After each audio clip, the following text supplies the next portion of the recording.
একটা ছোট্ট গ্রামে বাস করত রমা, রমার বর রামু আর রমার বৃদ্ধ শাশুড়ি। ওরা ছিল ভীষণ গরিব, ঠিক করে দুবেজো দুমুঠো খাবারও জোটে না। যদিও এর জন্য রামুর কোনো দুঃখ নেই, ওর শুধু একটাই দুঃখ আর একটাই চাওয়া, সেটা হলো একটা সন্তান। কারণ বিয়ের অনেক বছর পেরিয়ে যাবার পরেও ওরা ছিল নিঃসন্তান। কি গো, খাবার সামনে নিয়ে চুপ করে বসে আছো যে? খেয়ে নাও তাড়াতাড়ি।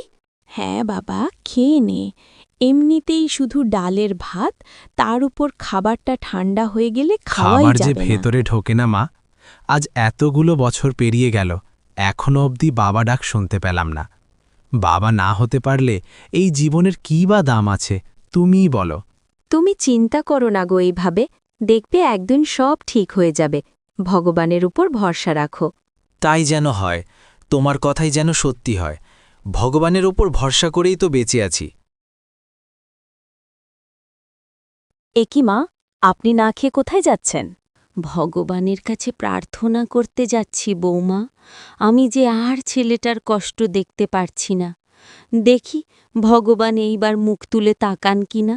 হে ঈশ্বর, আমার প্রার্থনা তুমি কেন শুনছ না?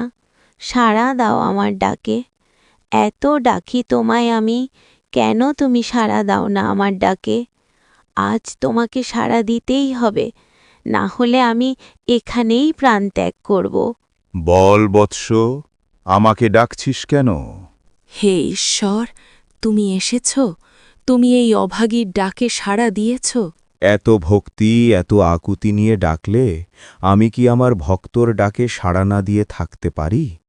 আমি জানি তোর সব দুঃখ কষ্টের কথা, তবে তোকে আমি খালি একটা বর দেব, তাই তুই যা চাইবি চেয়ে নে। কিন্তু আমার যে অনেক কিছু চাইবার আছে প্রভু। কিন্তু আমার যে কিচ্ছু করার নেই রে মা।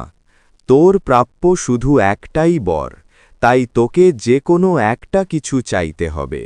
আচ্ছা প্রভু, আমাকে তাহলে তুমি একদিন সময় দাও, আমি ভেবে জানাব।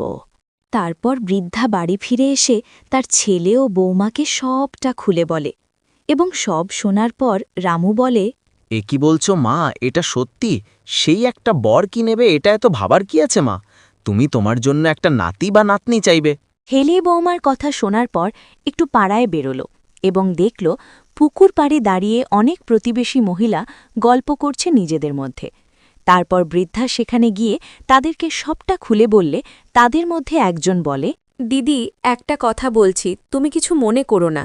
তোমাদের তো নিজেদেরই ঠিকমতো খাবার জোটে না, নাতি নাতনিদের খাওয়াবে কি? তুমি বরং তোমাদের জন্য টাকা পয়সা চাও।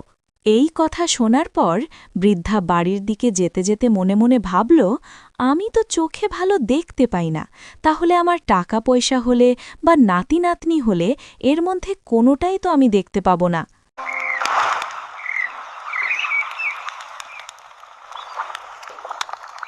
তারপর বৃদ্ধা সেদিন সারা রাত অনেক ভেবে পরের দিন সকালে আবার গেল মন্দিরে ভগবানের কাছে। বল মা, কি চাস তুই? প্রভু, আমি চাই আমি যেন দূর থেকে দেখতে পাই আমার নাতনি বসে সোনার চামচে করে খাবার খাচ্ছে। মা, তুই সত্যি খুব বুদ্ধিমতী, কারণ তুই তো এক বরে সব চেয়ে নিলি। আচ্ছা, তুই যা চাস তাই হবে। এইভাবে বৃদ্ধা তার বুদ্ধিমত্তা দিয়ে জীবনকে সুন্দর করে নিল এবং তারা সুখে শান্তিতে বাস করে লাগল।